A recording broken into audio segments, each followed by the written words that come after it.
Or is it ISIS? Or is it ISIL? Or is it IS? I mean, right? Let's just change the name as much as possible to throw you all off so you really don't know what's going on. Let's keep switching the identity to hide the people. Why don't we just keep renaming you? Are you Negro? Oh, no, you're not Negro. No, you're colored. No, you're not colored. You're African American. And this is what they name you. The slavers name you this. Because I know a white guy who grew up in South Africa. And he now lives in America. He is an African American, and more African American than most.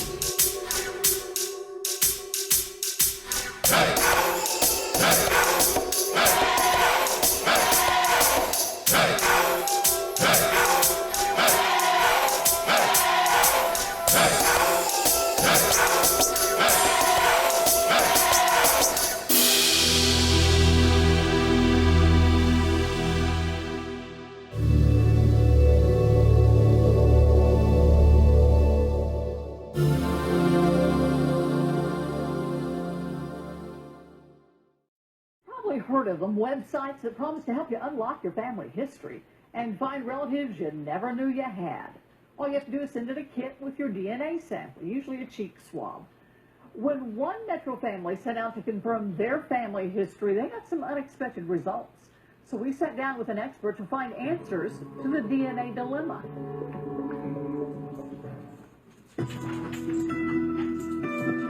This is Terry Gray's great-grandmother. He knows for a fact she was 100% Cherokee.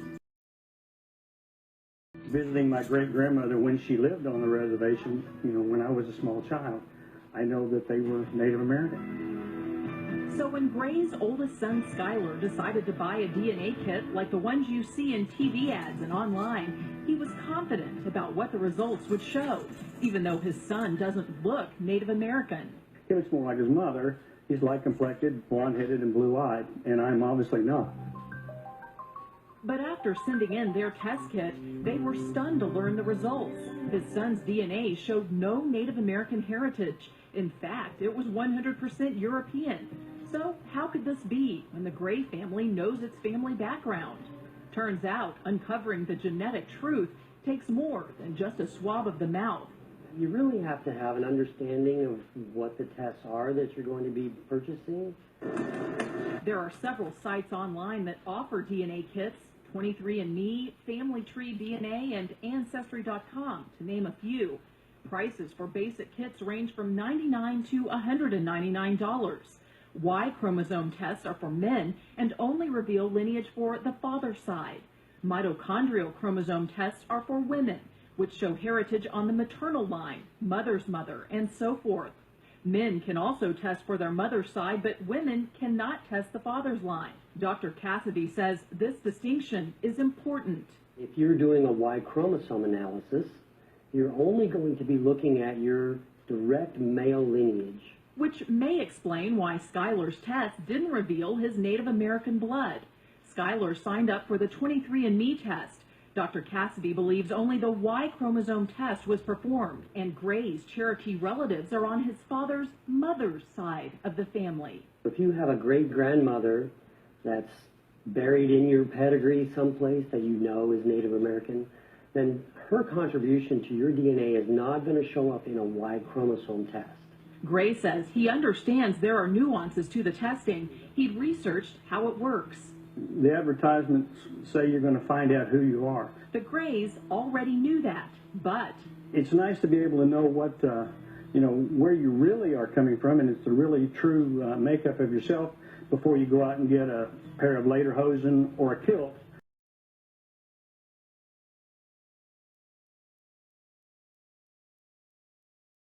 Dr. Cassidy says the tests are highly accurate, but knowing at least some family background from the start can make a big difference. You would hope that you could find records, even if it's just through the spoken word, that this is the way the lineage evolved, and So you have that roadmap. A guide along the path to discovering what makes you, you. Dr. Cassidy says the DNA kits are getting more advanced all the time, but it's still up to you to do your research and to make sure you understand what you're getting. He says a local genealogical society could be a good place to start.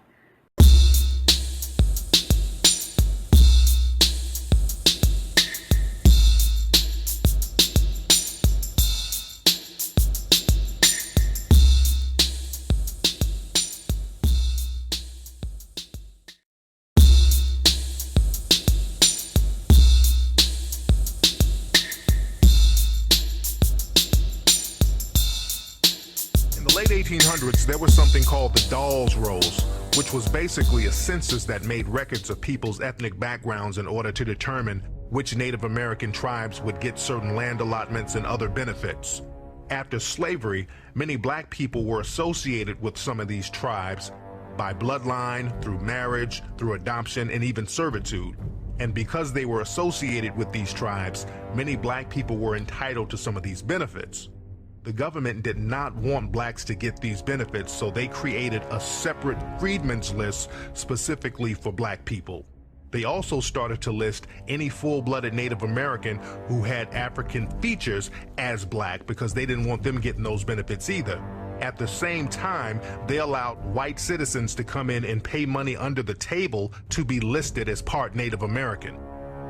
1895 and 1896, when a lot of the whites found out the benefits that these blacks are going to be entitled to, a lot of whites went to the Dawes Commission and say, look, why don't you put my name on there?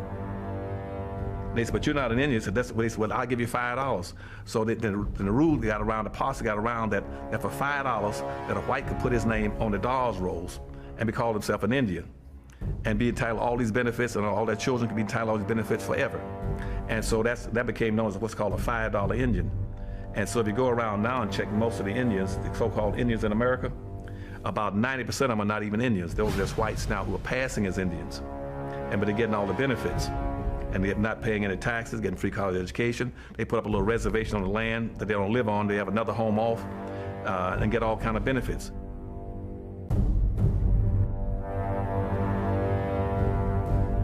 Iron Eyes Cody was another famous Native American person. He was in the media for years. In the 1970s, they utilized him for this pollution commercial. He was known as the Crying Indian. So he was a very well-known Native American in American culture. But the reality is, Iron Eyes Cody wasn't Native American at all. He was Sicilian. Both of his parents were from Sicily. So he didn't have one drop of Native American blood in him. He was another fake Indian. Anyone who had one drop of other than white blood was listed as color. We couldn't claim we were Indian. It was against the law to say we were Indian. It was against the law to say we were Indian. The Racial Integrity Act, which Plecker pushed, stood until 1967.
Native American populations, both living today and in these Hopo cemeteries, were the mitochondrial lineages A, B, C, D, and X. Were the mitochondrial lineages A, B, C, D, and X.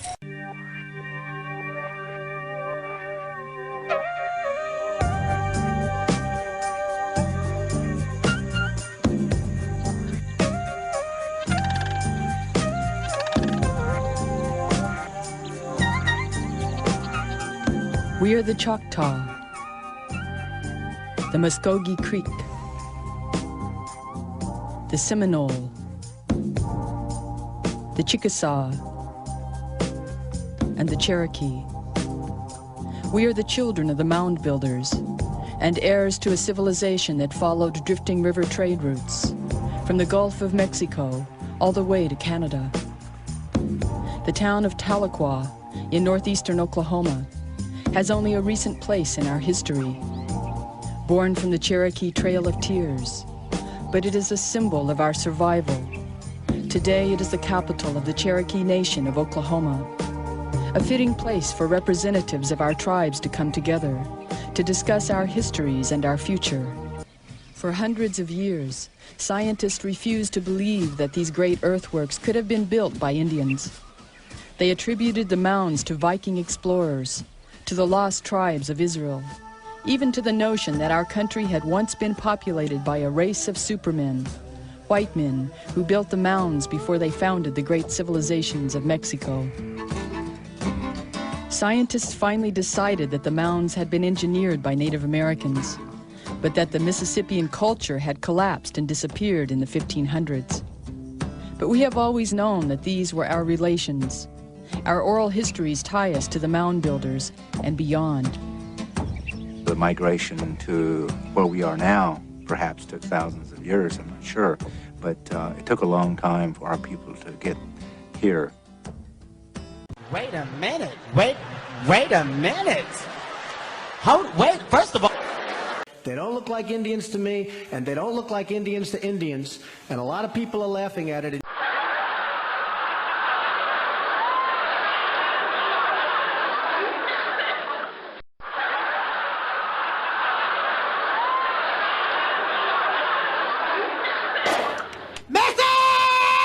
Every time they would make a stop, they would put the sacred pole in the ground.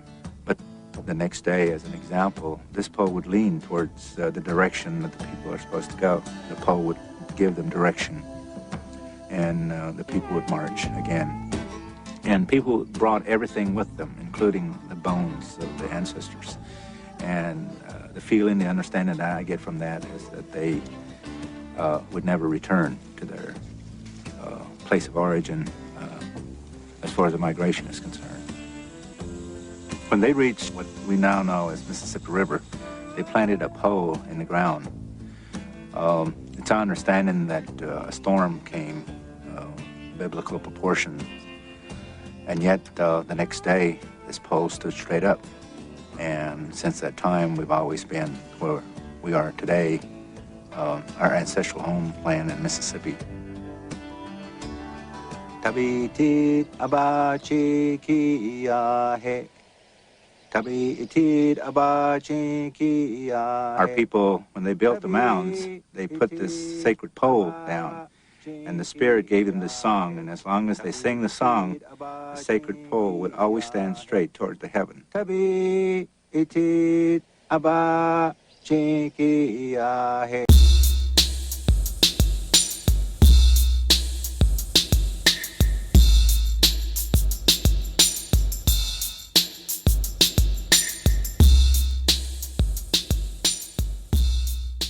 We lived in stable villages, in cane and plaster or log homes. We had peace communities.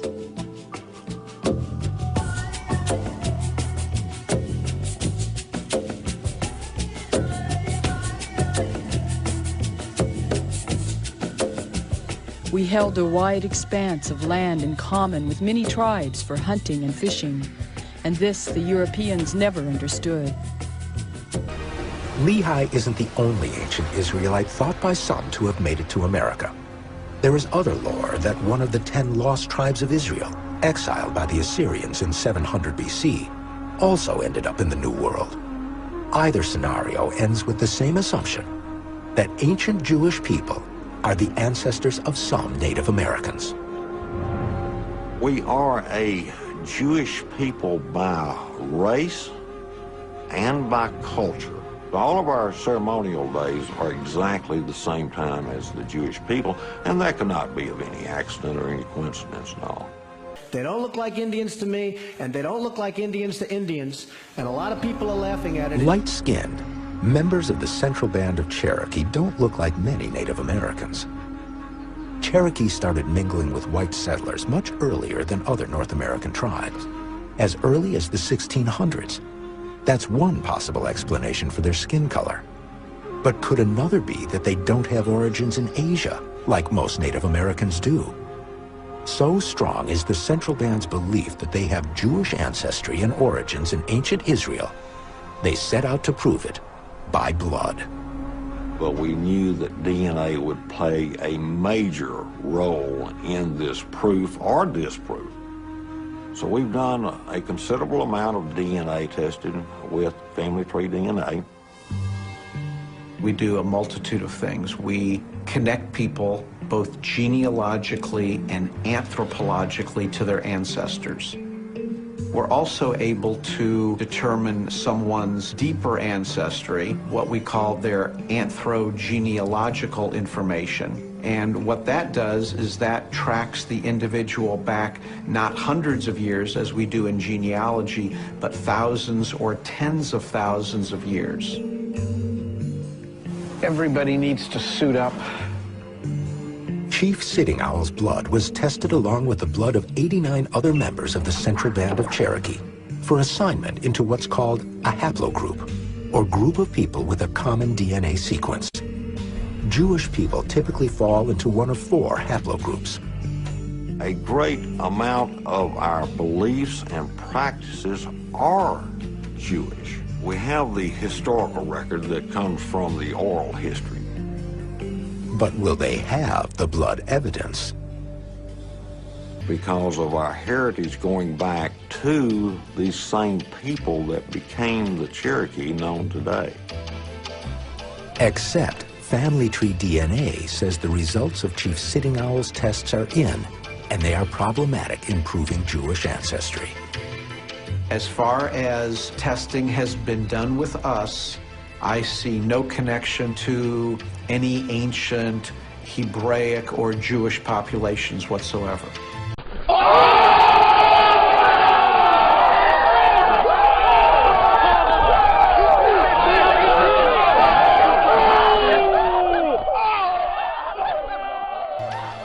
Of all the members of the Central Band of Cherokee who were tested, only 3% show any Jewish ancestry.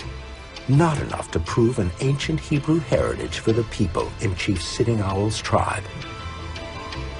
Will we ever find the full-blood line of the Cherokee people? Yes. Chief Sitting Owl's tribe only represents what he says is a small number of Cherokee, less than 1%. The Central Band itself is not one of the 3 federally recognized tribes of Cherokee. Although the Bureau of Indian Affairs openly acknowledges there are many people with Cherokee ancestry that's hard to trace. We have a very unique situation here in the Central Band of Cherokee. We were isolated from the main body of the Cherokee and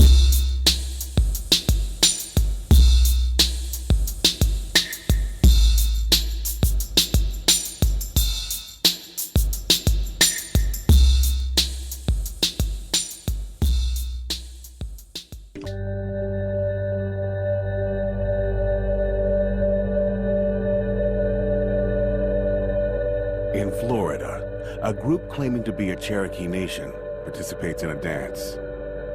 In Alabama, people who call themselves a Cherokee tribe march in a parade.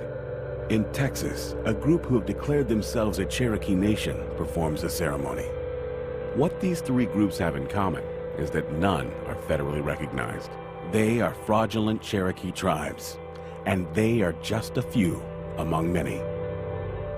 In the last 30 years, many groups have emerged claiming to be an authentic Cherokee nation, band, or tribe.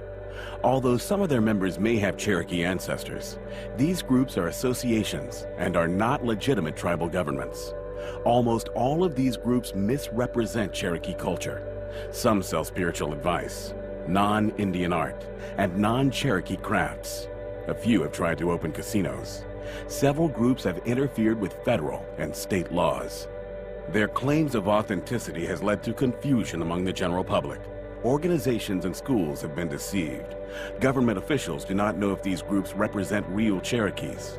The number of these fake Cherokee tribes has been growing and now has reached over 200. Today, there are only 3 authentic federally recognized Cherokee tribes: the Cherokee Nation, the United Kituwa Band of Cherokee Indians in Oklahoma, and the Eastern Band of Cherokee Indians. For 500 years, the Cherokee people have faced overwhelming adversity, and it has been their tribal governments that fought the battles to retain and secure Cherokee rights and privileges. For many people today, it is becoming unclear who represents and governs Cherokees. Well, a tribe is a governmental entity that has an established, recognized government-to-government relationship with the federal government. Our relationship with the federal government is long, it's continuous, it's historically documented. There's only 3 Cherokee tribes in the United States, 2 in Oklahoma, 1 in North Carolina. That's it. The other tribes that have petitioned over the many years for federal recognition just haven't been able to meet the criteria. Some groups claim to be federally recognized, but they are not, and their evidence is misleading. A form letter from the President of the United States, a mention in the Federal Register, correspondence from a federal agency. A few fake tribes claim authenticity from being recognized by states, but as laid out in the U.S. Constitution, only Congress has the right to recognize tribal governments. States have no standard set of requirements. Some states simply grant recognition by a legislative resolution or a letter from the governor. Membership standards for these fake tribes are often minimal. Many require nothing more than the belief one is Cherokee. Fake tribes imitate authentic Indian tribes. Almost every group uses the title of principal chief or chief as their head. Several groups make up tribal roles that are not part of Cherokee culture. Members very often create Indian names for themselves. The majority of these names have no connection to Cherokee tradition. At times, the names are romanticized and stereotypical. Fraudulent tribes often state their intention is to learn and spread traditional Cherokee culture. Here, a chief makes a presentation. He is wearing a war bonnet. Cherokees never wore them. A teepee. Cherokees never lived in them. A man claiming to be a firekeeper in a costume of his own creation. A radical misinterpretation of a booger dance. On their websites, these groups express their versions of Cherokee history and culture. Very few of them represent it accurately. These frauds are harmful in the fact that they distort our history, they distort our culture, they misrepresent who we are by putting on these particular shows of trying to be Indian. I'm proud to be a Cherokee, and I was raised Cherokee, and for them to misidentify themselves by mocking my ancestors.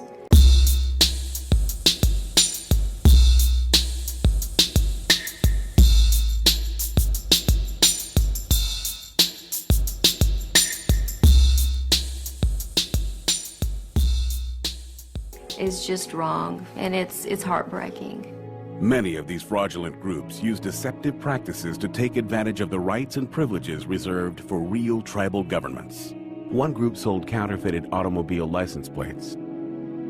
Another group, claiming sovereignty, deceived a local sheriff with a fake court order and took custody of a child. The case was exposed, and the child was returned to its parents.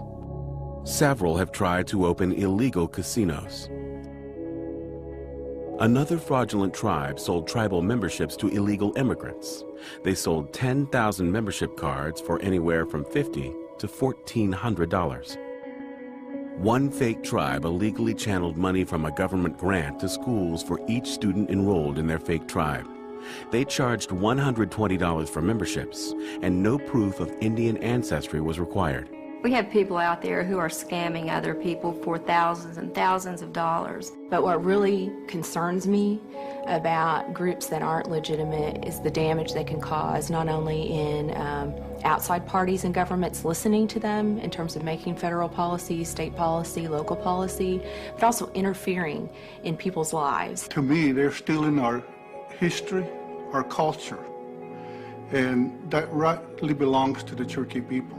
I don't feel that it's right. I don't think that people should just go around just making up their own tribes, calling them whatever they want to call themselves. To be a Cherokee, you have to be a citizen, you have to be by blood. Anybody can start a club up, and it's only if you want to join it, you'll join it. But I was born into this. I can't change it.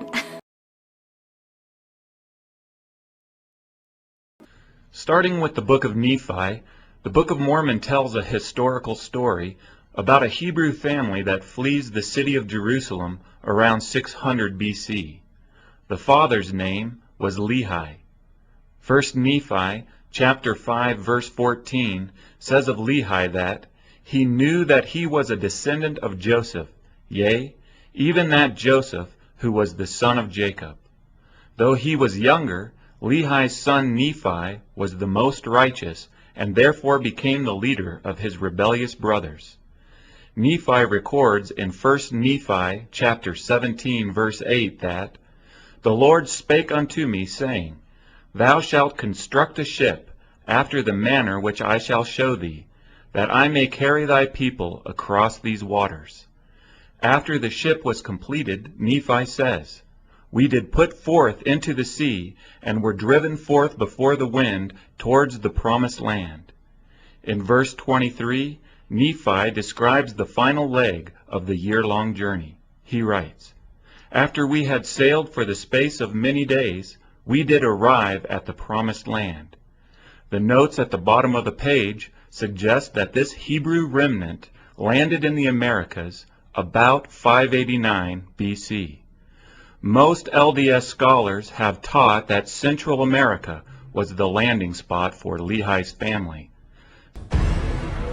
Israel, 600 BC, 2,092 years before Columbus. Elsewhere in the world, Pompeii is founded in Italy, later to be destroyed by the eruption of Mount Vesuvius, and the Mayan culture is flourishing in Mesoamerica. In Israel, Jerusalem will soon be taken over by the Babylonians and the Temple of Solomon destroyed. Ancient Hebrews are fleeing, but where to? The thought of early Hebrews coming to the New World has been a topic of a great deal of discussion going all the way back to the 19th century. The Church of Jesus Christ of Latter-day Saints is based in part on the Book of Mormon, which tells how a prophet named Lehi and his sons built a boat and sailed it to America around 600 BC. Artistic renderings often depict it as a type of ark with sails, but there was another type of ship Israelites were using at that time. The Roman ships that the Hebrews would have used had they made such a voyage would be solid-built, round-formed hulls, heavily framed, that is, thick-ribbed, carrying a square sail with a high elevated bow and stern, capable of carrying all sorts of cargo and people. Lehi's alleged route would have taken him from Oman through the Indian and Pacific Oceans to the Central American coast. Even using ocean currents, the drifters suggest it would have taken 580 days. That's more than a year and a half. I don't think there's a question of ships making it. A vessel can make it with dead people. The question is whether people would make it in that voyage if it took a great deal of time or they had no way of knowing where they were. All right, I believe you, but I still don't think you're telling me all you know. I don't know what to believe anymore. Make one up. You have to stand in awe of the all-time champion of false promises and exaggerated claims, religion. No contest.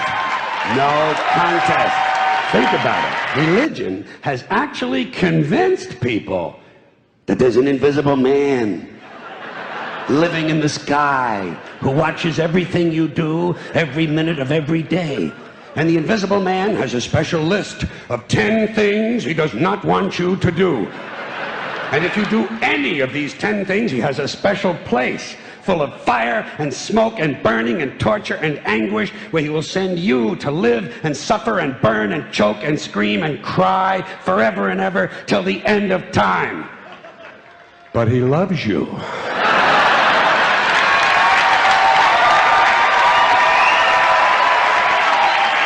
He loves you. He loves you, and he needs money.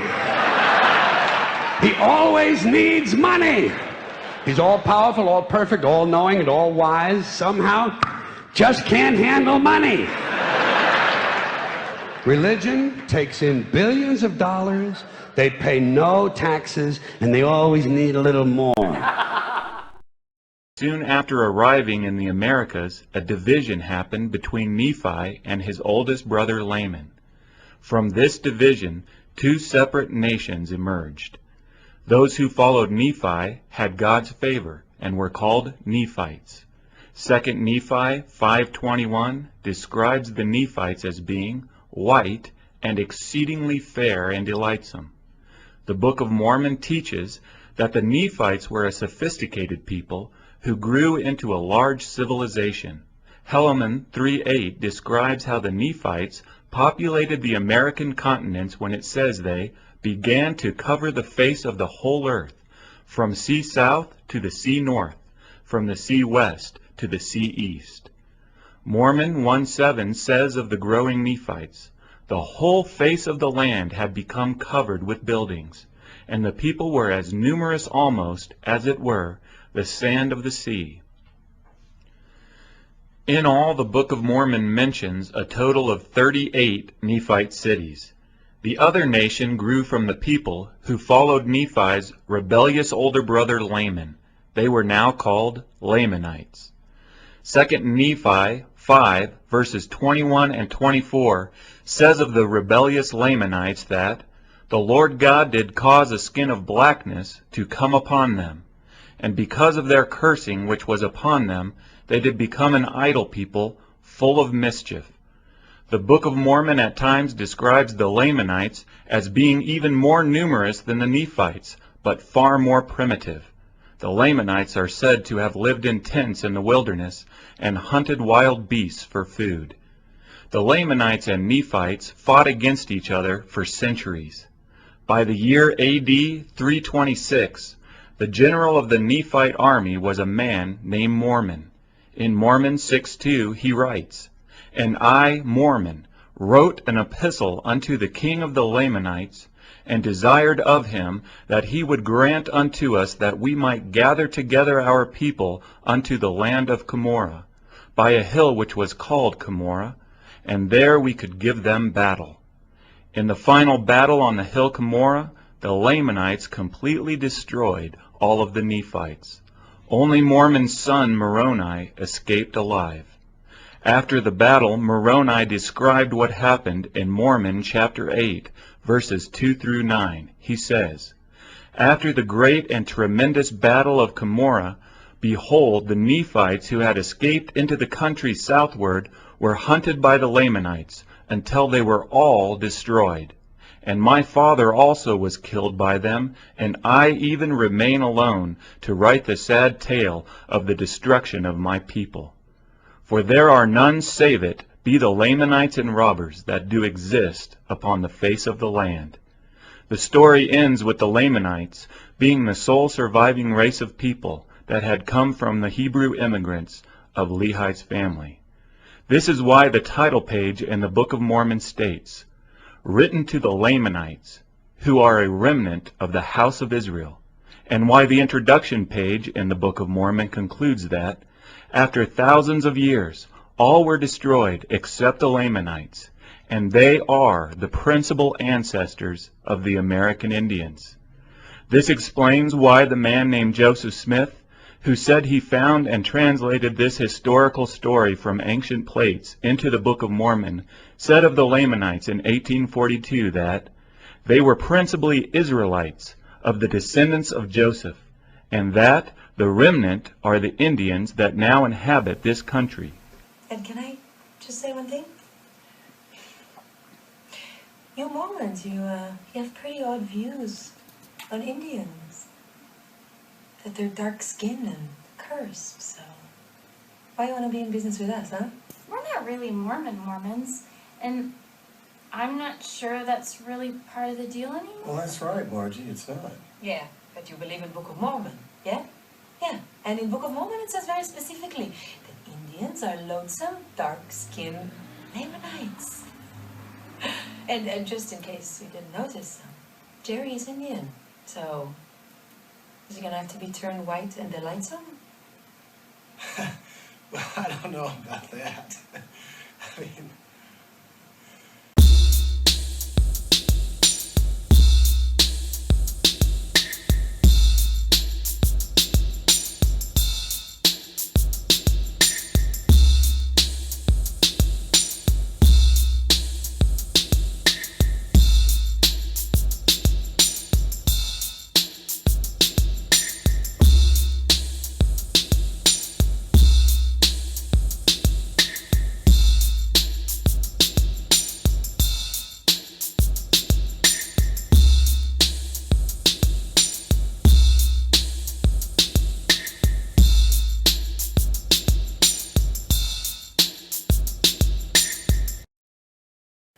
The basis of the belief that Lamanites were the ancestors or the principal ancestors of Native Americans is doctrine. It's church doctrine. It's taught in the scriptures. The traditional view that I grew up with of the Book of Mormon is that it was a story of the people, and I think it's fair to say all the people, of the American continent. The crux of the issue is what's been taught over 170 or so odd years of Mormonism. And that, what has been taught, and it's very clear if we go back and look at the records of what's been taught, is that the Book of Mormon is a literal, factual history of the people that were on this continent and their visitation by Christ and so forth. There's no evidence in the current leadership of the church that this belief is changing. Even a couple of years ago we had the first presidency dedicating temples in South and Central America and informing the local Native Americans that they're descended from Lehi.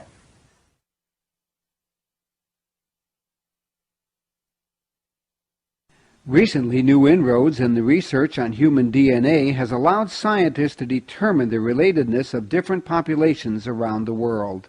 Children inherit a mixture of their parents' DNA, which is a mixture of their grandparents' DNA, and so forth.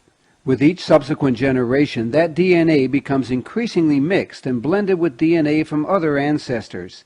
However, smaller, isolated amounts of DNA exist in the cells of both fathers and mothers that do not mix when passed to their children. The father's Y chromosome DNA remains intact as it is passed down to his son, and to his son's son, and so on through multiple generations. In the same way, the mother's mitochondrial DNA also remains intact as it is passed down to both her sons and daughters, from one generation to the next. Scientists are then able to trace these intact DNA markers back through hundreds of generations to determine ancestry. When the Y chromosomes or mitochondrial DNA are tested in hundreds or even thousands of individuals from two different populations of people, the results can be compared to see how similar or dissimilar these intact DNA markers are between people groups. Dr. David Glenn Smith has spent more than 30 years studying Native American genes. He has dozens of publications to his name. His lab at the University of California, Davis, is one of the country's leading test labs of Native American DNA. If you look at genes in Native Americans, they came from their ancestors. They had to come from their ancestral populations, and those ancestors lived somewhere. You can look for those genes in Jewish populations, but you don't find them. If you look at genes that are most commonly found in Native American populations and those that are most commonly found in Jewish populations, they don't coincide at all.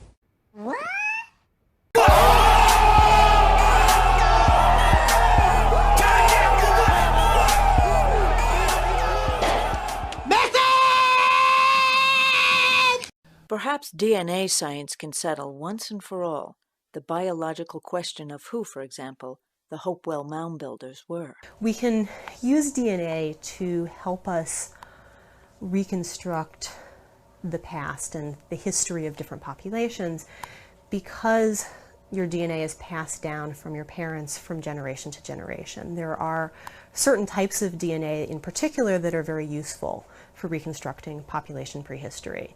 Your mitochondrial DNA is DNA that every person has, and you inherit it from your mother. Your mother passes it on to her children. Men don't pass it on to their children. And this type of DNA therefore gives us a measure of matrilineal relatedness. I collected DNA from and analyzed DNA from a couple of different Hopewell cemetery populations. When we looked at DNA from these two different Hopewell populations from Illinois and Ohio, we found that there were 5 primary mitochondrial DNA lineages present. These lineages have become designated by letter names in the scientific world, and the ones that we see in Native American populations, both living today and in these Hopewell cemeteries, were the mitochondrial lineages A, B, C, D, and X. And these 5 lineages are ones that are common today in Native Americans, and they were the ones that were present in these ancient Hopewell communities.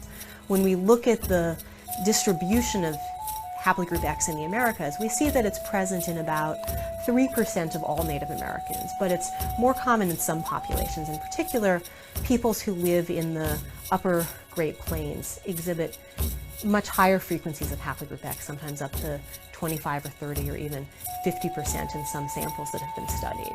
This research, the genetic research that we've done, really conclusively proves that the same mitochondrial lineages are present in ancient Hopewell burial populations as we see in contemporary Native American populations. And that very clearly establishes the relationship between these contemporary Native American populations and the ancient Hopewell. DNA science apparently settles the biological questions of who these ancient, advanced Hopewell mound builders were.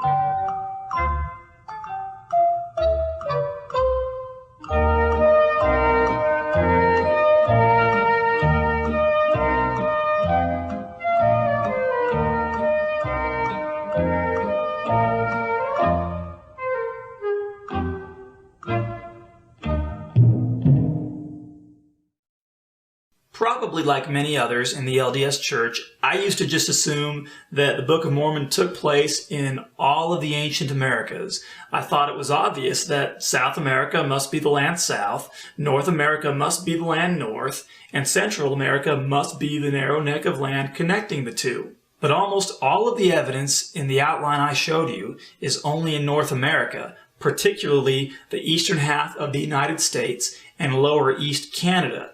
So let's get into it. First, the ancient civilization. So here's the United States, and within this circle, this is the main area where an ancient civilization lived, who were called the mound builders. Now there's 2 mound building civilizations. One is called the Hopewell, and another one is called the Adena. And the Hopewell are who we're going to focus on in this video. They lived from the 500s BC up to 400 AD.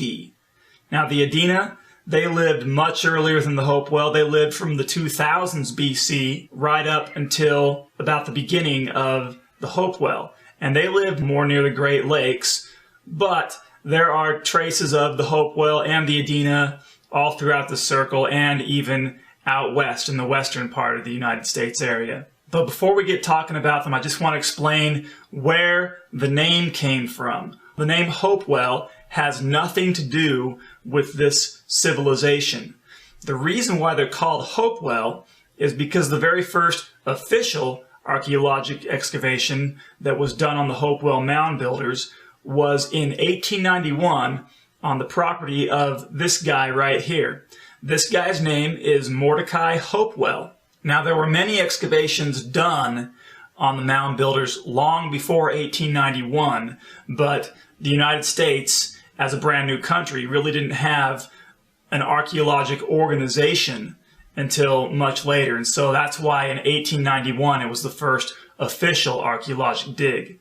And because it was done on Mordecai Hopewell's property, from that point on, any of the mound building civilization that matched what they found on his property was forevermore called Hopewell. Now, the oldest Hopewell sites are found right down here around the panhandle of Florida.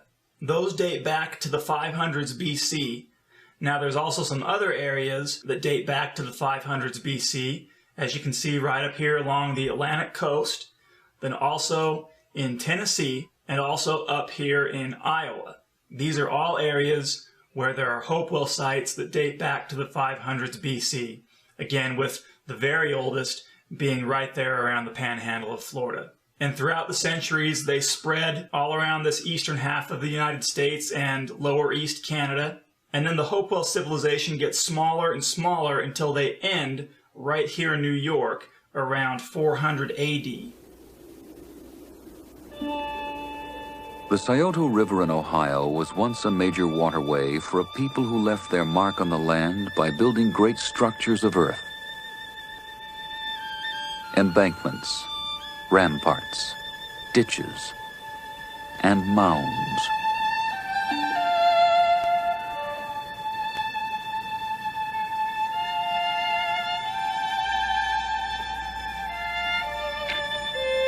Civil engineer James Marshall sees the mounds as proof their prehistoric Indian builders were highly skilled in mathematics and surveying. And Marshall is not the first to be impressed by the engineering skills revealed in these mounds.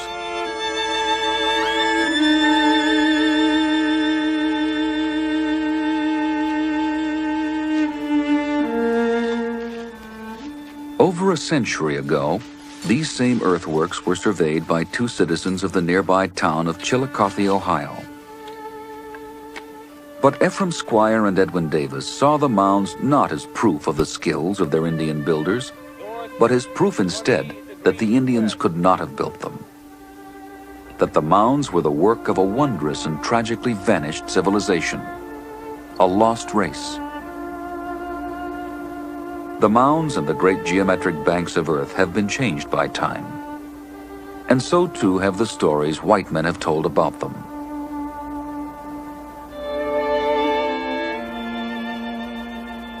This film is about those stories and the questions they've tried to answer.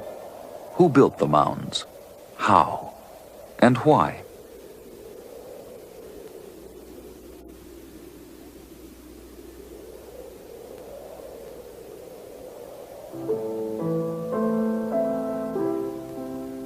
The stories began in the late 1700s, when white settlers pushing down the Ohio River came across mounds and earthworks like these at Marietta. Everywhere in the valley of the Ohio were immense brooding mounds and rings and lines of earthworks. To farmers, the mounds were simply a nuisance. But others saw the mounds as miraculous proof that North America's prehistory was as rich as the Old World's and Central and South America's. Who had labored to build such astonishing works? Surely not the few surly and clearly uncivilized Indians who then lived in the area. But almost anyone else was a candidate. Harvard University's Ian Brown. They were attributed to Vikings, the Welsh, the lost tribes of Israel. You name it, every group had some sort of responsibility for the construction of the mounds, except the Indians. By the early 1800s, the popular imagination was seized by the idea that America had once been peopled by a race of supermen, or at least of white men, or at least of people who built the mounds as they passed through North America on their way to founding the great civilizations of Mexico. Learned gentlemen began excavating mounds, finding in them ornate artifacts of stone, pottery, and copper, and the remains of the mound builders themselves.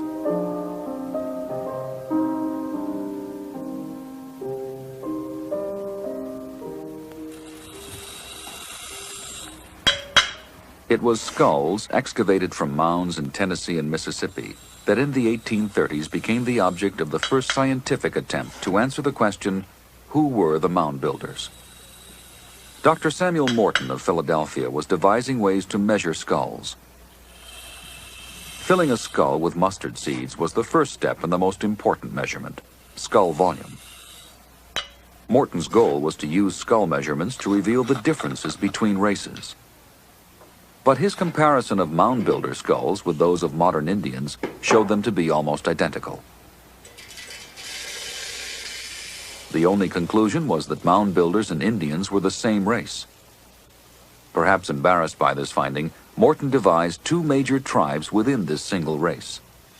The mound builders belonged to one of these tribes, along with the people who created the high civilizations of Mexico. And the modern North American Indian belonged to the other tribe, which Morton called barbarous.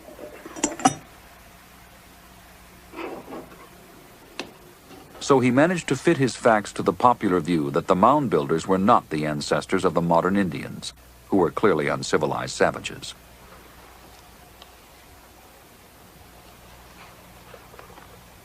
Morton's conclusions, published in his book Crania Americana, also accommodated the idea that it was the barbarous Indians who wiped out the noble mound builders.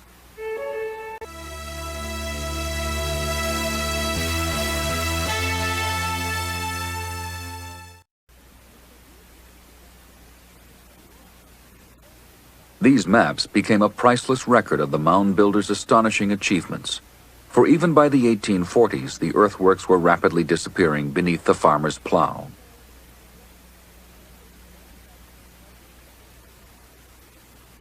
Meanwhile, the mounds themselves were being looted for the artifacts that were buried along with the mound builders' dead.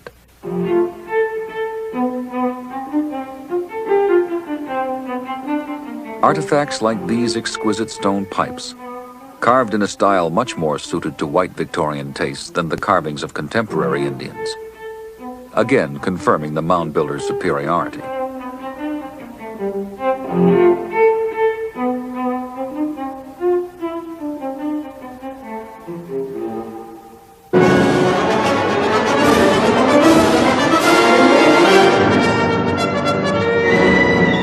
By the 1860s, white pioneers were battling the Plains Indians of the West. So stereotyped became all Indians that even distinguished scholars could write of the Indian, His character is signalized by treachery and cruelty. He was never known to engage in an enterprise requiring methodical labor. To suppose that such a race threw up the mounds is as preposterous almost as to suppose that they built the pyramids of Egypt. Yet in fact, evidence that Indians had built and used mounds had been available for over 200 years. Early Spanish and French explorers of the Mississippi Valley described Indians living in settled agricultural villages with an elaborate social system of chiefs and commoners, who buried their distinguished dead in earthen mounds, and whose leaders lived atop great platforms of earth. Like this one, center of the Natchez Indians, and well known to early Spanish and French explorers. Ian Brown. They described the structures that were being used by the Natchez as being built on top of Indian mounds. Similar to the ones that we have right here. There would have been a chief's house on one of the mounds and a temple on the other, and perhaps some smaller houses of some ceremonial importance on the smaller mounds surrounding it. These descriptions included the fact that the Indians had a well-developed agriculture based on corn, beans, and squash. It was a picture of Indian life strikingly at odds with the mid-19th century image of the Indian as an unsettled, uncivilized savage, incapable of organizing the sort of coordinated group effort mound building requires. But here was the classic example of a mound in use by historic peoples that was severely neglected in later studies of the mound builders. In 1879, the U.S. Congress appropriated $5,000 to solve the mound builder mystery once and for all. Cyrus Thomas, a man long intrigued by the mounds, was given the job. Thomas spent most of his time in Washington, but sometimes went to check for himself on the work of his field assistants like Gerard Fouque. Falk's excavations, like those of the other field assistants, had to be done in strict accordance with Thomas's instructions, and Thomas was a stern and demanding authority. And try to keep the walls straight. Mr. Falk!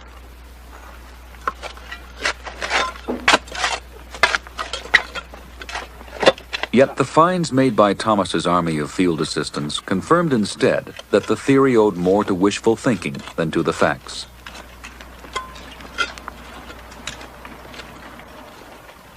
In Tennessee, Falk unearthed in the center of several mounds stone slabs placed to form a coffin. These stone box graves were to be crucial in convincing Thomas that the mounds had been built by the ancestors of the Indians. He's here. Look sharp, everyone.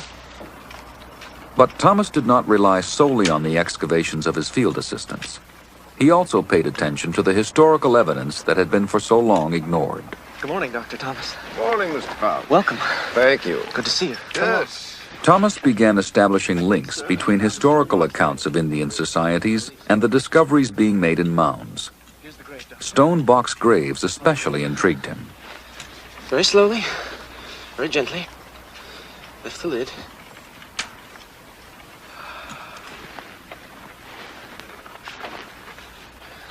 Thomas knew that here was a direct link between mounds and a living Indian tribe, the Shawnee. Does it not seem odd to you, Mr. Falk, that although it is known that the Shawnee Indians built stone box graves like this, few amongst our colleagues would argue that they were mound builders? It's very true, sir. For Thomas, the evidence overcame the emotional pull of the mound builder myth.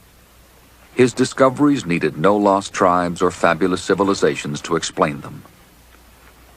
Instead, the truth seemed both more mundane, and for what it implied about the Indian, more extraordinary. The most important question to be settled is, were the mounds built by the Indians? Thomas also saw the danger of lumping together as one people everyone who had ever built mounds. The term mound builders, although adopted from necessity, is an unfortunate one, as its constant use has accustomed the mind to look upon the authors of these ancient works as one people, thus fixing in the mind an unproven theory. So Thomas not only laid finally to rest the romantic dream of a lost race of mound builders, he also allowed archaeologists to look at mounds in a new way, no longer as the work of one prodigious people, but as monuments of perhaps many different Indian cultures and times. Thomas produced a map of all the known mounds and earthworks, numbering over 10,000, and warned they were rapidly disappearing beneath farms and cities. As the pace of destruction accelerated, some of the largest mounds were hacked down and carted away to make way for the city of St. Louis. But now archaeology was also picking up its pace, and Thomas's recognition that all mound builders were not the same was confirmed as archaeologists realized they were dealing with two major mound-building cultures. One of these cultures was responsible for linear earthworks and largely conical mounds, mounds that almost always contained burials. Centered in Ohio and Illinois, this is called the Hopewell culture by archaeologists and flourished around the time of Christ.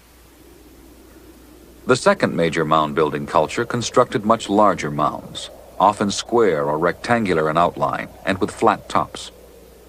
These mounds were used not as monuments to the dead, but as platforms for the living, supporting temples and the houses of the chiefs. The most spectacular platform mound still standing towers 100 feet over the flat landscape east of St. Louis. These platform mounds, dating to around 1,000 years ago, are centered on the lower Mississippi Valley and were built by a culture archaeologists call Mississippian.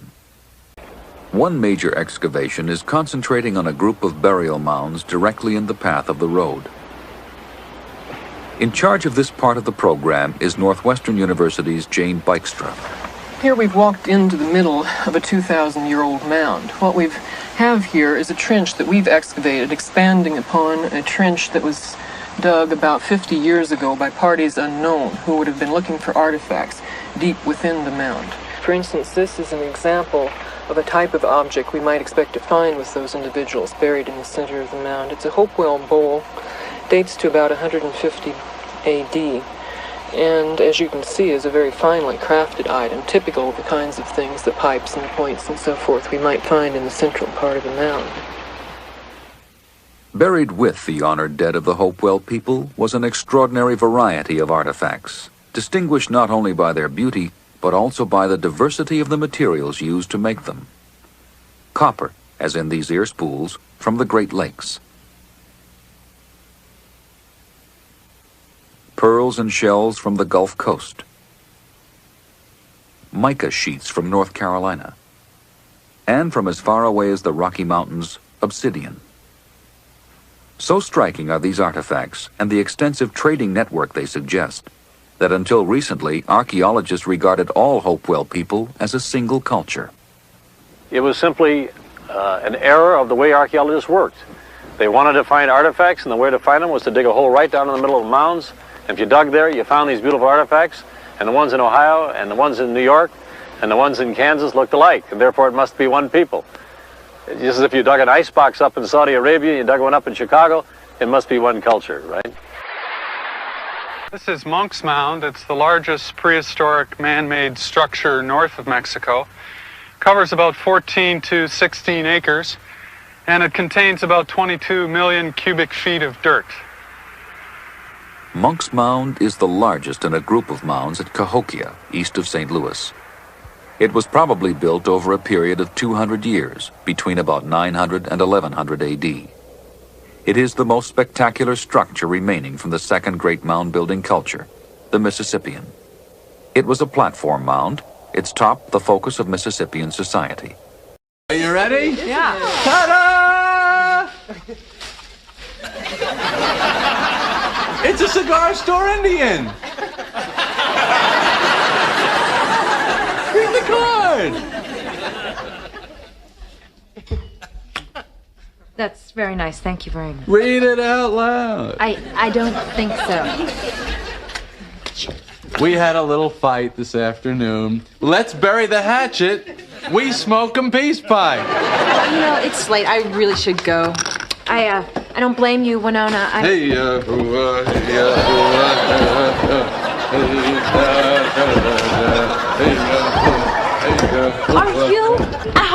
out of your mind? Oh, it's kitschy. Winona is a Native American. She is? This one was found right here at the Shiloh site. This is a ceremonial pipe with the bowl for the smoking material in the individual's back, and then a long wooden stem would have come out of this hole. It's probably restricted in usage to high-status individuals in the society. It was recovered with a high-status burial from one of the mounds here. So the elaborate status objects of Mississippian society, along with the immense platform mounds and the labor they consumed, all helped preserve the status of the elite.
adoration of the mother, the woman.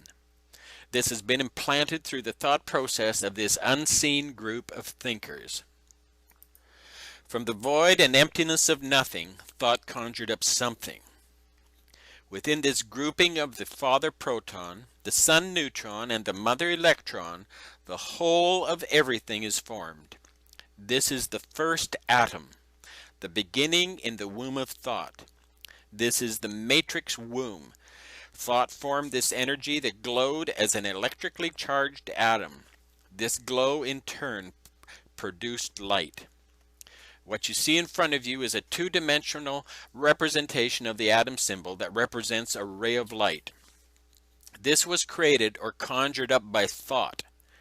Thought is the Egyptian god Thoth, the creator of almost every activity known to man.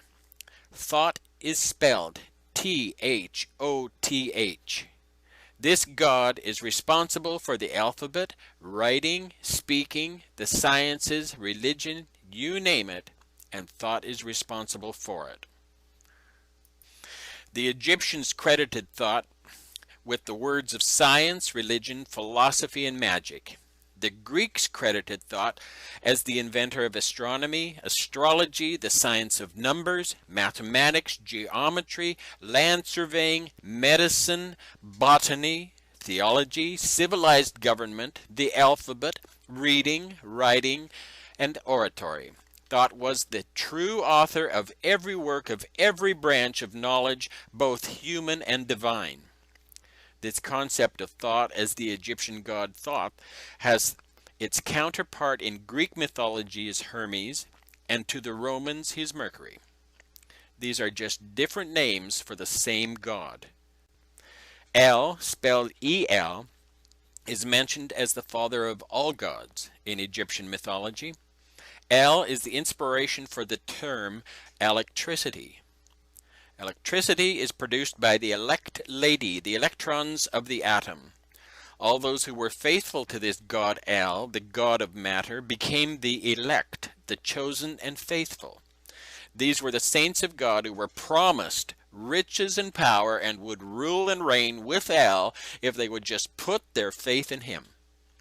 This was the covenant, the agreement made between God and man. This covenant was kept in an ark, the Ark of the Covenant. The ark is the electrical arcing characteristic of electricity. If anyone touched the ark other than the high priest, they would be struck dead. El is the great architect of the universe, the creator god, the bringer of light. The word architect is again referring to the arcing ability of electricity and the manipulating aspect of light as it conjures up everything that it's able to be thought up.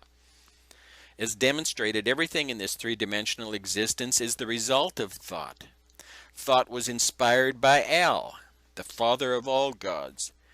Everything we see is of thought or light. The atom symbol formed by thought is another Egyptian god called Atum. Atum is spelled A-T-U-M and was called the complete one, the finisher of the earth. Adam was the one who returned to the watery chaos at the end of the creative cycle. Remember this characteristic about Adam. He's the one who returns to watery chaos at the end of the creative cycle. This is a major subliminal message established thousands of years ago. To understand the significance of this statement, read the information presented on the companion blog site to this video.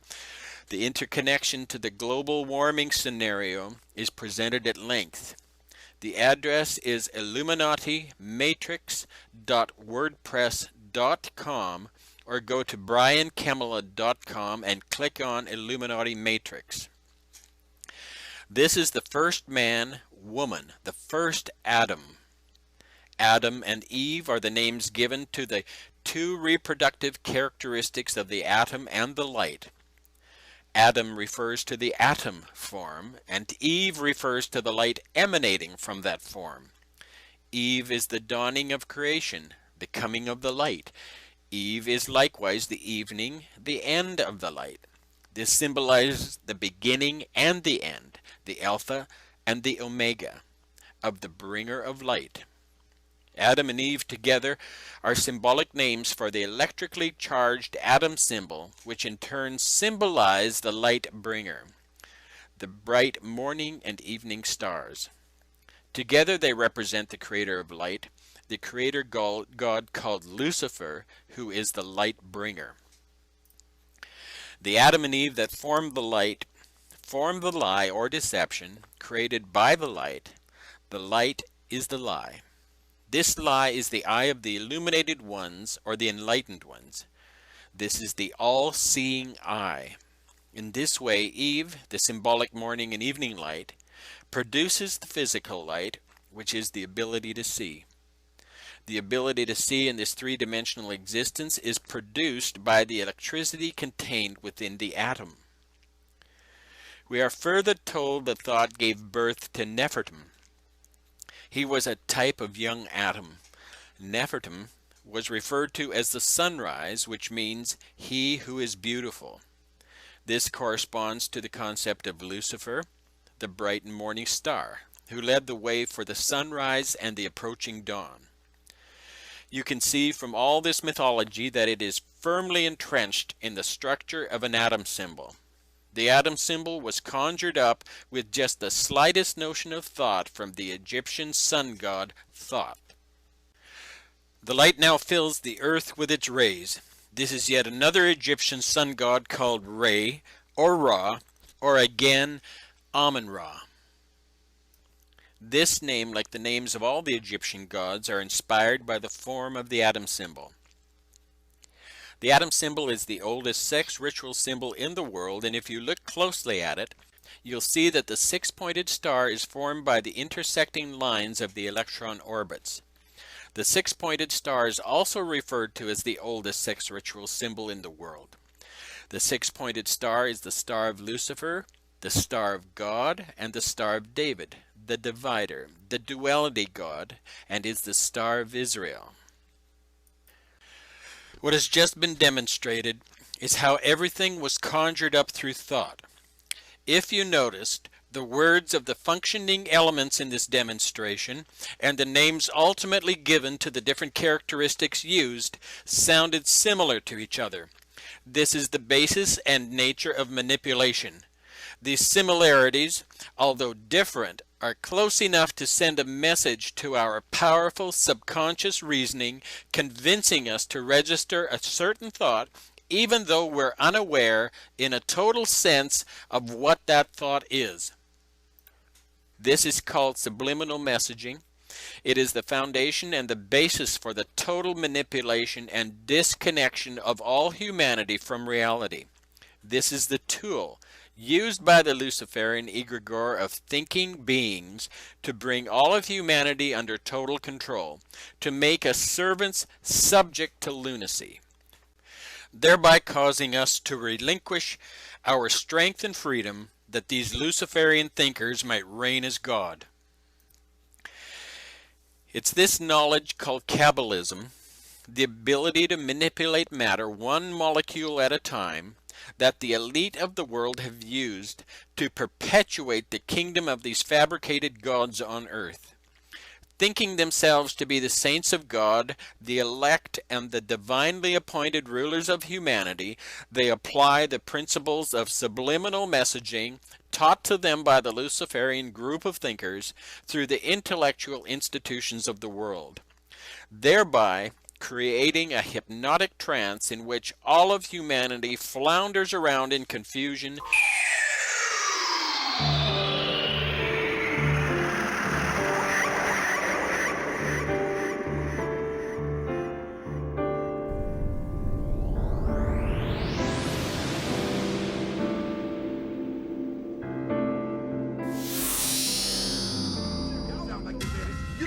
Keep on walking. You wrong. You walking by yourself this time, pal. I ain't with you. I'll tell you one thing. You better not never let Jesse Jackson hear you talking about that. Man, Jesse Jackson. No.